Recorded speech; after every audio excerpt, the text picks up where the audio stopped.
तो आप उसको देख लेना। चलो, तो अपन ट्रांसमिशन लाइन पढ़ रहे थे, तो ट्रांसमिशन लाइन में अपनों ने लेट्स स्टार्ट इंट्रोडक्शन पार्ट, अपनों ने कल इंट्रोडक्शन पार्ट कर दिया था, ठीक है? यस और नो? यहाँ तक भी देख लिया था, यस सर। ये रिलेशन भी देख लिया था अपनों ने ना, LC is equal to mu epsilon. Yes और no?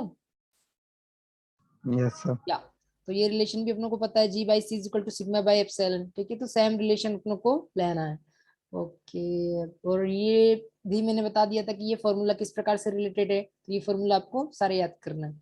Now this equivalent model भी मैंने बता दिया था आपको कि किस प्रकार से आपको किसी भी ट्रांसमिशन लाइन के इक्विवेलेंट आप रेजिस्टेंस, इंडक्टेंस, कैपेसिटेंस और कंडक्टेंस के टर्म में लिख सकते हो पर यूनिट लेंथ में ना, तो पर यूनिट लेंथ को अपन यूज करते हैं। ओके, और this is how the TEM mode work inside the coaxial cable, तो वो भी मैंने आपको कल बता दिया था कि इस प्रकार से इलेक्ट्रिक फील्ड रहती है और मैग्नेटिक फील्ड इस प्रकार से रहती है, और जो प्रोपोगेशन होता है तो इस प्रकार से प्रोपोगेशन वो चलता जाता है, और फिर आपकी जो वी और आई यानी कि वोल्टेज और करंट के टर्म में आपकी जो इंफॉर्मेशन है at the generator end to load end तक पहुंचती है। क्लियर है? दिस थिंग यहाँ तक अपन ने डिस्कस कर लिया था। अब अपन ट्रांसमिशन लाइन इक्वेशन के बारे में बात कर लेते हैं। तो ट्रांसमिशन लाइन इक्वेशन क्या होती है, तो अपनों ने लास्ट टाइम देखा था, सर्किट अपनों ने डिजाइन किया था, याद करो। दिस इक्विवेलेंट सर्किट मैंने बता दिया था कि this is R del Z, L del Z और जी डेल जेड और सी डेल जेड। ये चूंकि ये दोनों पैरेलल है इसलिए इन्होंने पैरेलल में लिख लिया, तो आप इसे कंसिडर कर सकते हो। नाउ अब देखो जनरेटर में क्या रहेगा आपका, एक तो सोर्स रहेगा, जनरेटर का मतलब ही सोर्स होता है, ठीक है? तो सोर्स रहेगा, सोर्स का रेजिस्टेंस रहेगा। तो इनके आइडियल केस अपन अज्यूम करते हैं तो सोर्स रेजिस्टेंस कितना हो जाएगा, 0 अज्यूम करेंगे।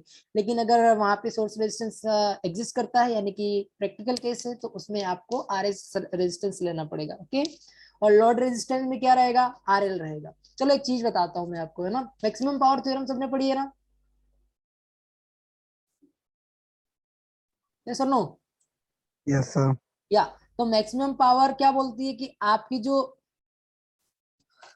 आपकी जो पावर है पी, इंसिडेंट पावर कब ट्रांसमिटेड पावर के बराबर हो जाएगी, पीटी। यानी कि टोटल पावर जो आपकी इंसिडेंट पावर है किसी भी मीडियम में, अपन अगर फ्री स्पेस की बात करें तो ये कोई बाउंड्री ली है मैंने, this is first media, this is second media.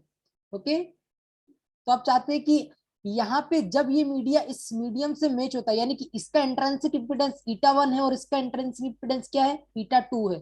जब ये दोनों इंपीडेंस मैच हो जाते हैं, यानी कि ईटा 1 इज इक्वल टू ईटा 2, मैं बताना चाहता हूँ कि ईटा 1 इज इक्वल टू ईटा 2, तब आप इसका रिफ्लेक्शन कोएफिशिएंट कैलकुलेट करो। तो रिफ्लेक्शन कोएफिशिएंट कैलकुलेट करने के लिए अपन फॉर्मूला यूज करेंगे ईटा 2 माइनस ईटा 1, यस और no, divide by eta 2 plus eta 1, ठीक है? तो ये कितना हो गया, ये दोनों क्वांटिटी बराबर है, क्योंकि वी आर अज्यूमिंग कि अगर आप चाहते हो कि इंसिडेंट पावर ट्रांसमिटेड पावर के बराबर हो जाए, तो दोनों के जो मीडियम के इंट्रिंसिक इंपीडेंस है फर्स्ट और सेकंड मीडियम के, वो क्या होने चाहिए, बराबर होने चाहिए। तो अगर वो बराबर हैं तो उस केस में रिफ्लेक्शन कोएफिशिएंट कितना हो जाएगा, 0 हो जाएगा। ये सर नो, n2 n1 बराबर, तो ये कट जाएगा तो ये 0 आ जाएगा। तो जब अपन अब इसका ट्रांसमिशन कोएफिशिएंट कैलकुलेट करेंगे तो कितना आ जाएगा, 1 by gamma is equal to tau, ठीक है? तो टाउ की ये गामा कितना है, 0 के बराबर है, तो टाउ बराबर कितना हो गया, 1 हो गया। इसका मतलब क्या है कि जो ट्रांसमिशन कोएफिशिएंट है 1 है। इसका मतलब आपकी जो इलेक्ट्रोमैग्नेटिक वेव है जो आपकी मीडियम से ट्रांसमिट हुई, टकराई है या पैंच हुई है, वो as it is second medium में चली गई है। तो यानी कि जो पावर पहले मीडियम में थी पी आई, वो की वही पावर सेकेंड मीडियम में भी रहेगी पीटी। तो this is the principle of maximum power theorem. Okay, तो अनदर यू कैन से जो इम्पिडेंस है, जैसे आप वहां पे लेते थे ना, एक इम्पिडेंस होता था आरटीएच थेवेनिन इक्विवेलेंट सर्किट में, ये थेवेनिन इक्विवेलेंट सर्किट लेते थे जब सर्किट थ्योरी की बात करते हैं अपन, RTH is equal to RL, ठीक है? This is your RL, okay, this is your RL और this is your VTH, yes और नो, दिस इज वीटीएच। और इफ यू वांट टू कि जो पावर है पी आई, इंसिडेंट पावर क्या है यहाँ पे पी आई, इसकी जो पावर है वह वीटीएच इंटू आई के बराबर होगा। Yes, this current is I, ठीक है? तो I into VTH is equal to P I. तो यहाँ पे टोटल पावर जो अपन चाहते हैं कि जितनी पावर ये सर्किट में दे रहा है, ये सोर्स दे रहा है, उतनी कितनी पावर आपकी मैक्सिमम पावर यहाँ पे ट्रांसमिट हो जाए, मैक्सिमम पावर ट्रांसमिट हो जाए, तब कब होगी, जब RTH is equal to RL होगा। ओके, तो this condition we have to drive. तो ये कंडीशन आपको याद रखना है। तो सिमिलर केस है, तो इसमें भी आपका ट्रांसमिशन लाइन में एक इंपेडेंस आएगा जेड नॉट, ठीक है। तो जब भी Z not is equal to R L होगा, Z not is equal to R L, यहाँ पे जैसे इंट्रिंसिक इंपेडेंस अपन किसी मीडियम का लेते हैं ना, तो सिमिलरली किसी ट्रांसमिशन लाइन का intrinsic impedance in terms of Z not दिया जाता है। ओके, मीडियम का जो इंट्रिंसिक इंपेडेंस ईटा रहता है, और किसी भी ट्रांसमिशन लाइन का जो इंपेडेंस रहता है उसको जेड नॉट से रिप्रेजेंट करते हैं, ठीक है। तो ये आपको याद रखना है। अब जब ये आरएल के बराबर हो जाएगा, यानी कि लोड रेजिस्टेंस जो आपने ट्रांसमिशन लाइन के आगे लगाई है उसके बराबर हो जाएगा, तो उस केस में भी रिफ्लेक्शन कोएफिशिएंट कितना हो जाएगा, 0। तो आपकी मैक्सिमम पावर ट्रांसमिट होगी through generator to load. Okay, तो ये मैं बताना चाह रहा था कि जब जब आपकी जो आपका कैरेक्टरिस्टिक इंपेडेंस, अभी ट्राई करेंगे characteristic impedance of any transmission line, उसका इंपेडेंस जो है लोड रेजिस्टेंस के बराबर हो जाता है, तो उस केस में आपके मैक्सिमम पावर, सबसे ज्यादा पावर ट्रांसमिट होती है। ओके, नाउ अब अपन क्या सर्किट थ्योरी देख लेते हैं इसमें थोड़ा सा। ये कौन सा एलिमेंट है, बताओ मुझे, कोई बताएगा? लंप्ड है, डिस्ट्रीब्यूटेड है? एनीवन? हेलो, क्या सर? मैं पूछ रहा हूँ कि लंप्ड एलिमेंट का यूज कर रहे हैं कि डिस्ट्रीब्यूटेड एलिमेंट का यूज कर रहे हैं ट्रांसमिशन लाइन में? डिस्ट्रीब्यूटेड है sir. yes yes why distributed? because we are taking small distance dz. Okay, यहाँ से स्मॉल सेक्शन यस अपनों सर। ने लिया है dz, और उसी के इक्विवेलेंट अपनों ने इसका मॉडल रेडी किया है, तो जो कि आर एल जी और सी के बराबर है, ठीक है। तो उनके बीच का कंडक्टेंस और कैपेसिटेंस क्या लगेगा, पैरेलल में लगेगा, एक ग्राउंड वायर रहेगा और एक और कौन सा रहेगा, ट्रांसमिशन लाइन का एक कंडक्टर रहेगा, दो कंडक्टर। यहाँ पे दो वायर लाइन भी हो सकती है, अलग अलग कंडक्टर है, अलग अलग ट्रांसमिशन लाइन है, तो इसके इक्विवेलेंट जो हमेशा जो क्या कहते हैं उसे, सर्किट तैयार होगा वो एज ए टीसी रहेगा। ओके, तो अब इसको सॉल्व करना है अपनों को। तो कैसे सॉल्व करेंगे, देखो सब फर्स्ट टाइम तो अपनों ने इक्वेशंस पढ़ी है ना, केवीएल केसीएल पता है ना सबको, नास का। तो यस अपनों ने सर। क्या किया है, जो डिस्ट्रीब्यूटेड पैरामीटर थे उसको लंप्ड पैरामीटर के टर्म में लिख दिया। देखो अब ये लंप्ड हो गया। आर डेल जेड जो है, आर डेल जेड क्या है, केवल इसकी जो यूनिट है वो कौन सी है, ओम में है। वाई? बिकॉज डेल जेड का अपनों ने मल्टीप्लीकेशन कर दिया। तो अगर यहाँ पे लंप्ड एलिमेंट के टर्म में लिख दिया है, तो अपन यहाँ पे केसीएल और केवीएल, ओम्स लॉ और किरचॉफ वोल्टेज लॉ लगा सकते हैं। क्लियर है? Yes sir. क्या? अब देखो एट दी जनरेटर साइड में क्या होगा, आई जो करंट फ्लो होगा, अब ये भी आई और जेड किस किस का रहेगा, देखो जेड क्या है, स्मॉल डिस्टेंस अपनों ने ली है यहाँ पे। मैंने आपको पहले ही बता दिया था कि जब अपन मॉडल तैयार किया है, वो जो मॉडल है वो किसके इक्विवेलेंट है, ये पूरी ट्रांसमिशन लाइन है यहाँ से यहाँ तक। दिस इज जनरेटर, यहाँ पे जनरेटर, और दिस इज लोड। ओके, ये लोड रेजिस्टेंस यहाँ पे लगाया। अब इसका इतना सा सेक्शन अपनों ने लिया है, कितना सा, बहुत छोटा स्मॉल सेक्शन, जेड सेक्शन, ठीक है। इसको डेल जेड भी बोल सकते हो। ओके, एक मिनट, इसको मिल नहीं सही से बन नहीं रहा है। This is del Z. Okay, this is your del Z. Now तो दिस क्वांटिटी इज z1 और z2।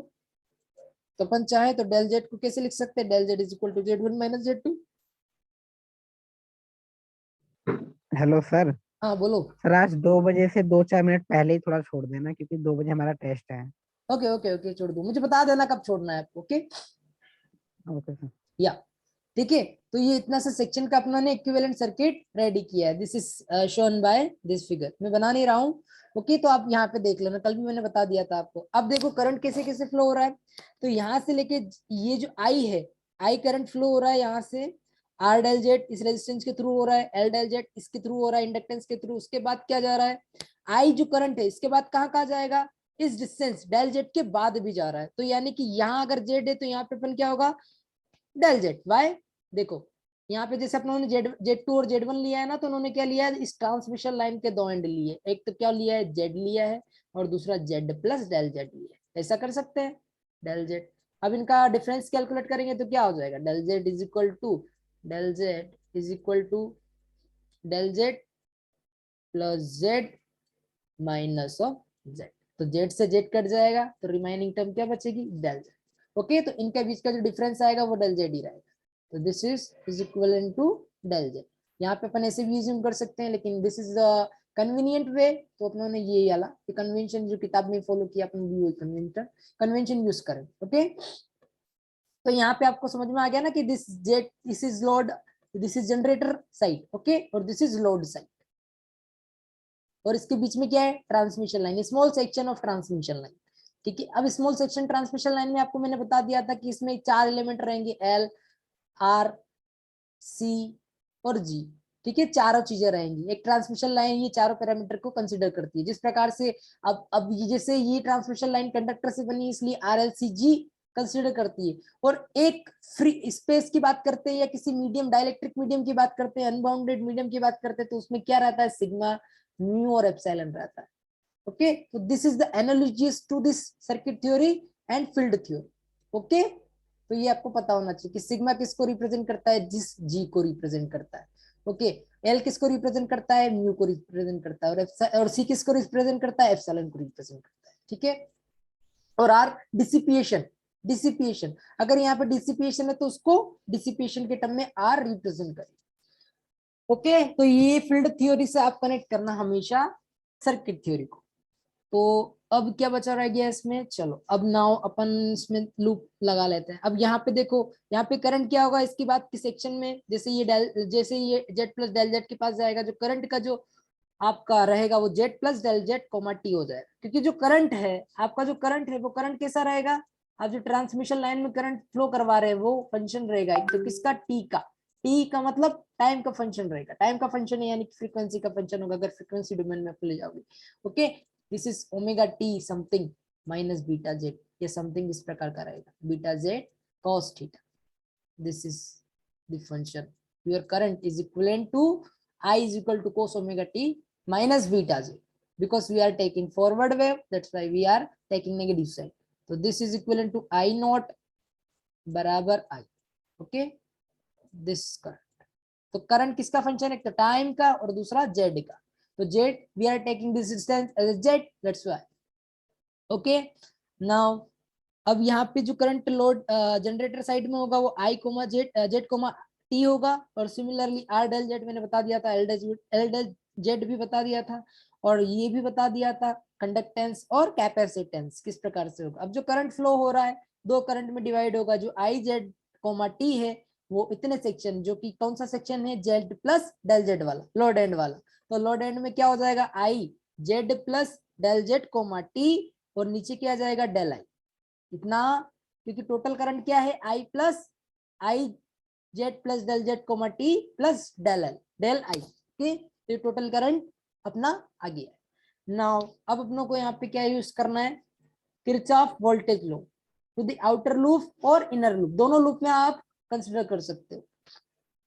क्योंकि अपनों को क्या करना है कि आपको इक्वेशन बनानी है, इक्वेशन बनानी है ताकि आपको मिल जाए गामा, अल्फा, बीटा और Zn, कैरेक्टरिस्टिक इम्पीडेंस। ये चारों क्वांटिटी आपको फाइंड आउट करना है, क्योंकि अगर आपकी जो ईएम वेव रहती थी, जिस प्रकार से इलेक्ट्रोमैग्नेटिक वेव रहती थी, उसके पैरामीटर से रहते थे अल्फा बीटा गामा, यस और नो, अल्फा बीटा गामा और ईटा, इस प्रकार के पैरामीटर रहते थे। सिमिलर वे में जब अपन फील्ड थ्योरी की बात करते हैं, यानी कि करंट और वोल्टेज की जब बात करते हैं, ठीक है, तो यहाँ पे भी अल्फा, अल्फा यानी attenuation constant, beta phase constant, gamma propagation constant, और इंट्रिंसिक इंपेडेंस की जगह जी नॉट रहता है, कैरेक्टरिस्टिक इंपेडेंस रहता है।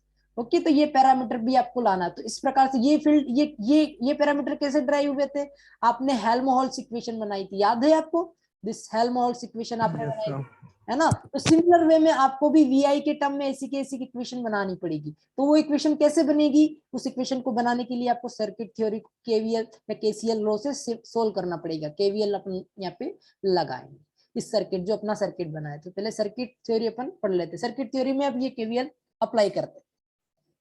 ओके, तो जैसे अब अप्लाई कर रहे हैं, तो अब क्या बताओ मुझे बताओ कि टोटल वोल्टेज कैसी केवीएल लगाएंगे तो टोटल वोल्टेज कितना है इसके यहाँ का, दिस इज माइनस से स्टार्ट होगा, तो यहाँ पे क्या बनेगा, मैं लगा दूं लूप, दिस फर्स्ट लूप लगा रहा हूँ। ओके, दिख रहा है आपको सबको, ये फर्स्ट जो इक्वेशन है, ये वाली इक्वेशन, ये वाली इक्वेशन आपको अगर देख पा रहे हो तो देखो, आउटर लूप में लगी हुई है minus of V Z comma T plus I Z comma T into R Z, R del Z, फिर मल्टीप्लाई हुआ है किसके साथ, एल डेल जेड का, तो D I by D T use किया हुआ उसने, D I Z comma D T into L D Z. समझ में आ रहा है? फिर plus total voltage V Z plus del Z plus comma T. समझ में आया ये कैसे किया? एनीवन? ये इक्वेशन कैसे लिखी? सर आपने सम किया कर दिया ना ये इन सबका? यस यस यस, चलो मैं एक बार और वापस से बता देता हूँ आपको, ठीक है।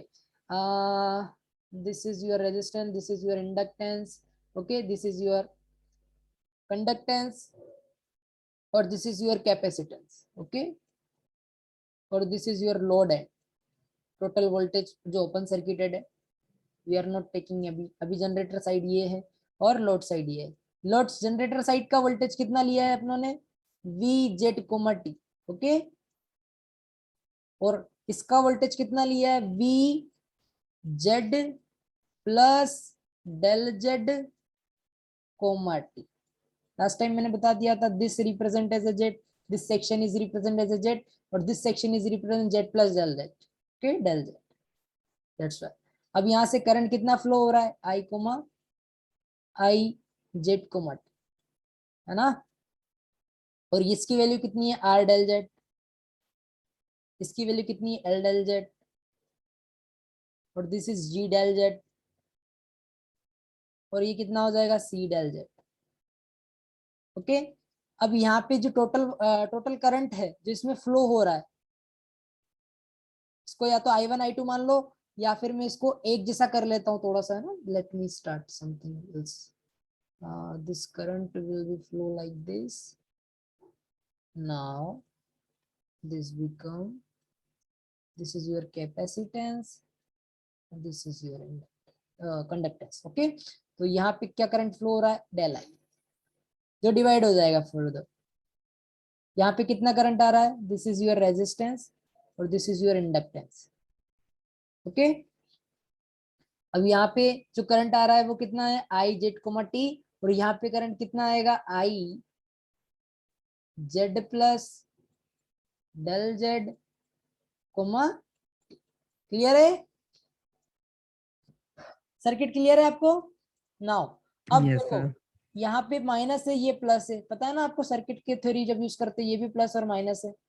तो यहाँ पे आपको लूप घुमाना है, तो इस प्रकार से ये पूरी लूप घूमेगी। दिख रही है आपको? ये मैं ज्यादा ले जा रहा हूँ, जिस लूप को कन्वर्ट करना है ये इस प्रकार से। तो वोल्टेज किरचॉफ वोल्टेज रूल अपन लगा रहे हैं, केवीएल लगा रहे हैं।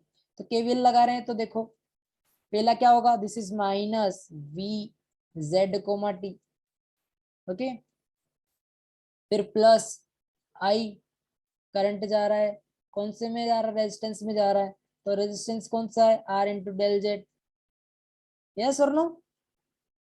उसके बाद फिर again yes plus, sir.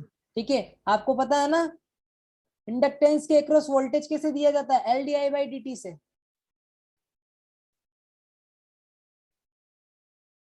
dt, this is voltage across the inductance, yes और नो। तो वही चीज लिखी हुई है। तो यहाँ पे क्या है? एल डी आई, एल की जगह कितना है? एल डेल जेड, ठीक है। और D I by D T, D I by D T, और आई की वैल्यू किसके बराबर है? आई जेड कोमा टी के, इसलिए आई जेड कोमा टी लगाएंगे।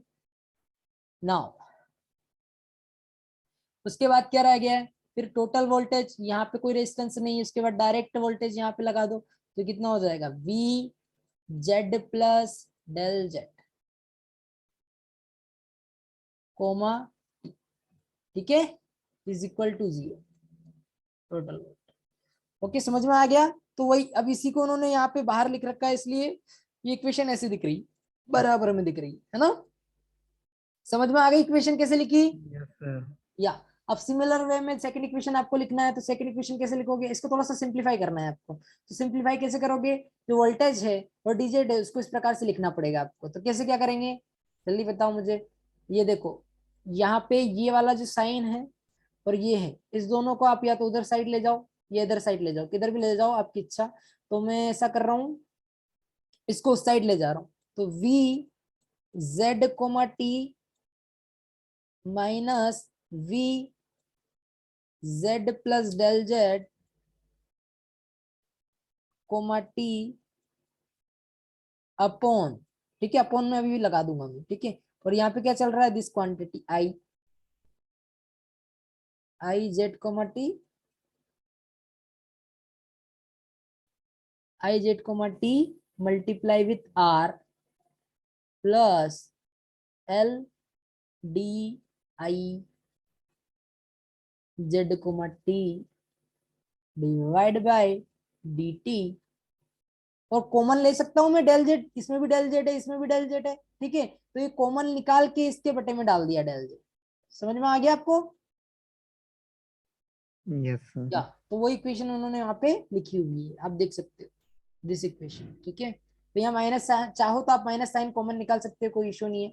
ये मैंने उल्टा लिखा है तो आप यहाँ पे प्लस कर देना, तो यहाँ माइनस साइन आ जाएगा, दिस नेगेटिव, ओके। इस प्रकार से भी आप रिप्रेजेंट कर सकते हो। नाउ अब सेकंड क्या है, सेकंड इक्वेशन कैसे बनानी है आपको, फर्स्ट इक्वेशन अपने बना लिए, अब इसी प्रकार से सेकंड इक्वेशन कैसे बनाओगे आप। लेकिन अब चाहो तो आप लिमिट ले सकते हो, और ताकि डिफरेंशिएशन, मैंने बताया था लास्ट टाइम आपको कि ये क्या है, दिस इज वी, एक मिनट रुको मैं इसको पूरा सोल्व कर देता हूँ, उसके बाद अपन इसको आगे बढ़ेंगे, है ना। Del Z comma T minus of V Z comma T, ऐसा लिख सकता हूँ, वी जेड कोमा टी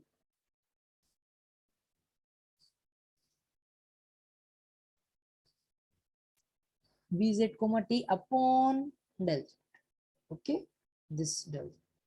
मैंने लास्ट टाइम बताया था आपको कि अगर limit tending Z tending to zero, अगर ऐसा हो limit Z tending to zero हो, और देखो ये चीज क्या है, डिफरेंस है, वोल्टेज का डिफरेंस है ना।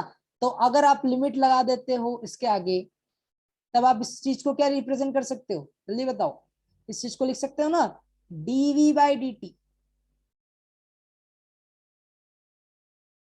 Because this is V1 voltage, this is V2 voltage, because क्यों, डेल जेड के कारण, यहाँ पे जेड प्लस डेल जेड और यहाँ पे ओनली जेड है। समझ में आ रहा है ना आपको? Yes sir. यस, तो क्या लिखेंगे, जेड टेंडिंग टू जीरो करेंगे तो डीवी बाई डी टी हो जाएगा। जैसे डीवी बाई डी टी हो जाएगा तो ये बाकी की चीज जो चल रही है वो चीज चल रही है, यहाँ पे मैंने से यहाँ पे लिख दिया, तो वही चीज यहाँ पे इन्होंने भी मेंशन की हुई है। तो यहाँ पे negative sign, actually negative sign था तो नेगेटिव साइन मैंने लगाया, आई एम सॉरी, ये नेगेटिव साइन यहाँ पे चल रहा है, ठीक है, क्योंकि मैंने माइनस साइन कॉमन निकाल लिया था ना, तो ये नेगेटिव साइन यहाँ पे बाहर चल रहा है।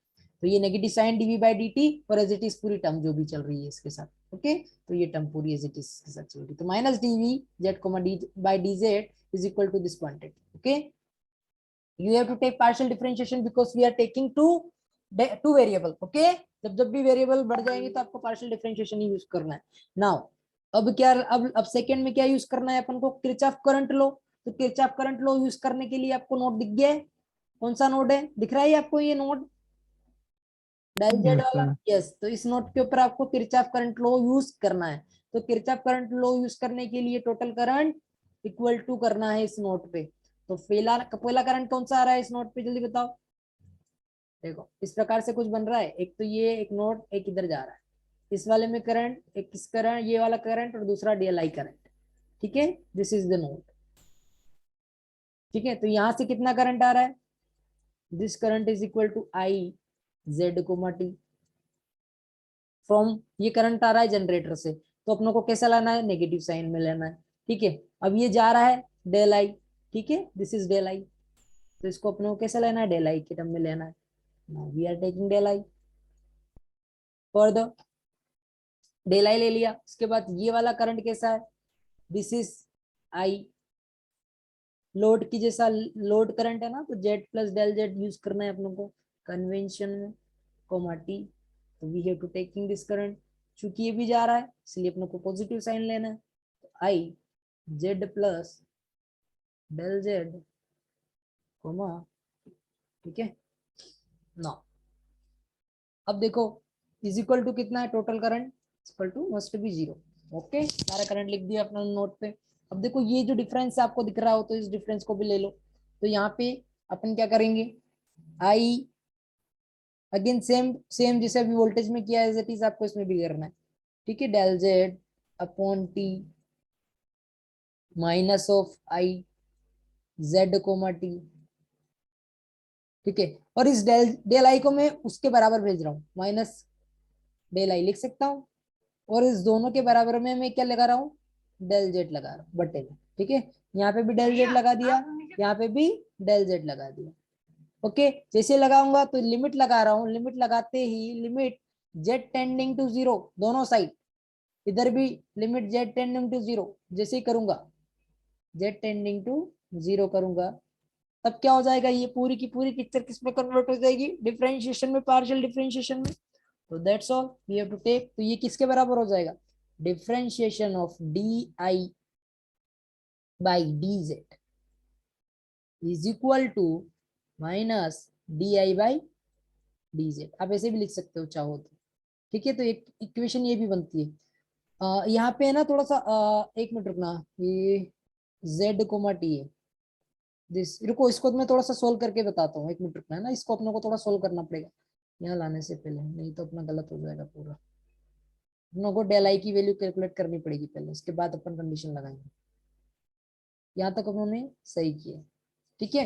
डेल आई की वैल्यू कैलकुलेट करनी पड़ेगी, तो डेल आई की वैल्यू कैसे कैलकुलेट करेंगे, देखो डेल आई की वैल्यू कैलकुलेट करने के लिए इसका पोटेंशियल अपनों को पता है कितना, V Z plus del Z comma T, ये दिख रहा है इस पॉइंट का पोटेंशियल पैरेलल है क्योंकि यस सर। यस, तो दोनों में पैरेलल यानी कि दोनों के अक्रॉस जो वोल्टेज है वो उसके बराबर है। तो बस अपनों को दोनों का वोल्टेज लेना है, तो दोनों का वोल्टेज ले लेते हैं, चलो। तो पहला क्या होगा, let me start, this is your first node having the potential Vz plus del z comma t,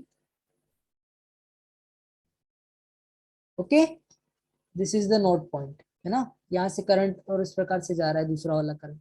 उसके बाद क्या, दो आपके लगे हुए हैं, एक तो लगा हुआ है कैपेसिटेंस लगा हुआ है, ठीक है, दिस इज योर कैपेसिटेंस और दिस इज योर क्या है, कंडक्टेंस, यस और नो, और दिस इज ग्राउंड, है ना। तो अपनों को इसका आई डेल आई निकालना है ना, तो डेल आई निकालने के लिए अपनों को क्या करना पड़ेगा, this is equal to del I, तो डेल आई बराबर क्या होगा, जल्दी बताओ मुझे कोई, this is total current is equal to यहाँ का वोल्टेज कोमा यहाँ का वोल्टेज, तो ये का वोल्टेज कितना है, 0, तो यहाँ पे अपनों को लेना है V Z plus del Z comma T minus of 0 divide by resistance. तो अब देखो कंडक्टेंस का रेजिस्टेंस क्या होगा, उल्टा होता है हमेशा, तो 1/g, ठीक है, 1/g डेल जेड, पता है ना आपको, साइमन में होता है, यस और no, yes sir. Yes. Similarly capacitance का भी निकालना पड़ेगा, तो कैपेसिटेंस का कैसे निकालोगे आप, कैपेसिटेंस का करंट देखो, C let C dv by dt होता है, आई थिंक सो ना, C dv by dt is equal to del I, I total current in capacitance. तो आपको क्या चाहिए, वोल्टेज चाहिए, तो वोल्टेज कैसे लिखोगे,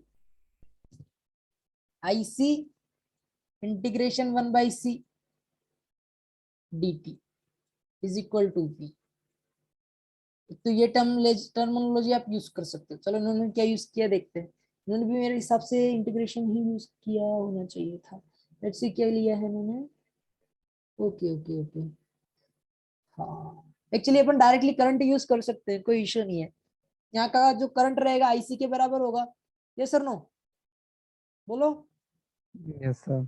यस। तो अपनों को एक्चुअली करंट ही लिखना है ना, तो अपन इसको इंटीग्रेशन फॉर्म में क्यों लिख रहे हैं, तो यहाँ का करंट किसके बराबर होगा, आईसी के बराबर, तो आईसी का करंट कितना है निकाले हुए हैं, आईसी बराबर सी डीवी बाई डी टी, ये वाला करंट, ठीक है, तो ये आपको यूज करना है, तो आईसी बराबर मैं डायरेक्ट रिप्लेस कर रहा हूँ, ओके। तो IC is equal to C, capacitance किसके बराबर था, C dv C dZ into differentiation D by D T, और वोल्टेज क्या है कैपेसिटेंस के across, V Z plus del Z comma T, तो ये आपको यूज करना है V Z plus del Z comma T, this quantity, okay. तो you have calculate the current, total current. अब आपको ये क्वांटिटी को यहाँ पे पुट करना है, दिख रहा है ना आपको दिस क्वांटिटी, तो मैं क्या कर रहा हूँ, को थोड़ा सा रिप्लेस, ये सर्किट को हटा सकता हूँ ना, अब तो कोई इशू नहीं है, तो हम लोगों ने इक्वेशन बना ली है सारी, this quantity is equal to this negative sign, यहाँ नेगेटिव साइन था तो इसको बराबर कर दिया मैंने, ठीक है, जहाँ पे भी नेगेटिव साइन है मैं वहां पे माइनस साइन लगा रहा हूँ, this is also minus sign. Okay, तो दोनों माइनस साइन में हो गए। नाउ अब आपको क्या करना है, यहाँ पे देखो जी डेल जेड ऊपर की ओर जाएगा, तो यहाँ पे डेल जेड को कॉमन निकाल लूंगा मैं ना, तो यहाँ से भी डेल जेड कॉमन आ जाएगा, तो इसके बटे में लगा दूंगा। तो यहाँ पे मैं डायरेक्टली इससे सोल्व कर रहा हूँ, I Z plus del Z minus sorry comma T minus I Z comma T divide by del Z. Okay, अब दिख रहा है डीएल जेड। अब एक चीज और देखो, यहाँ पे माइनस साइन दोनों में, तो माइनस साइन को मैं यहाँ ला रहा हूँ इसके पूरे के बाहर। उसके बाद बराबर में क्या बचा रह जाएगा, एक तो जी रह जाएगा, G into V Z plus del Z comma T. और सेकंड क्वांटिटी क्या रह गई है, जल्दी बताओ, प्लस कितना है C D by D T, del by D T. Okay, V, hello आप अवेलेबल हो, yes sir. Yes, comma, clear है आपको ये चीज। Yes sir. नाउ ये इक्वेशन भी आपकी बन गई है। अब देखो आपको क्या करना है, इसके बाद लिमिट पुट करना है, यहाँ तक अपने निकाल लिया, this is let me start, ये वाली इक्वेशन पूरी बना ली अपने है ना, ये पूरी इक्वेशन, ये यहाँ से भी ये पूरी आ गई है, ठीक है, ये पूरी इक्वेशन आ गई है। नाउ अपनों ने एक, हाँ कर दिया ना, ठीक है, ये इक्वेशन भी बन गई पूरी, एज इट इज इक्वेशन बन गई, आप चाहो तो चेक कर सकते हो। ओके, तो सेम इक्वेशन है। अब आपको क्या करना है, del Z tending to zero put करना है। तो जैसे del Z tending to zero put करोगे तो क्या हो जाएगा, del Z tending to zero, इसमें जहां पे भी डेल जेड है वो जीरो हो जाएगा, और ये क्या हो जाएगा डिफरेंस। तो इस डिफरेंस को क्या लिख सकते हैं अपन, डिफरेंशिएशन के टर्म में। तो यहाँ पे मैं limit Z tending to zero लगा रहा हूँ, Z tending to zero both side. Okay, यहाँ पे भी लग जाएगा limit Z tending to zero, क्योंकि लिमिट लेते हो तो वो दोनों साइड लगती है ना, ये हमेशा आपको ध्यान रखना है। तो यहाँ पे भी लेंगे, तो यहाँ पे लिमिट के कारण ये इसकी वैल्यू किसके बराबर हो जाएगी, डिफरेंशिएशन के, तो D I Z comma T के बराबर। क्लियर है, this is quantity is equal to d or this upon dz. Now this is equal to how much, g, उसके बाद क्या है कोष्टक में v z comma t, similarly del z tending to zero, इसलिए del z यहाँ से zero हो जाएगा। सिमिलरली c की बजाय क्या आ जाएगा, c के बाद क्या आएगा, d by D T, this is your d by sorry del by del T v z comma t। तो this is your another equation. तो एक इक्वेशन किस में बनी है, एक इक्वेशन बनी है आपकी वोल्टेज में और दूसरी इक्वेशन करंट में बनी है, this is your second equation. Okay,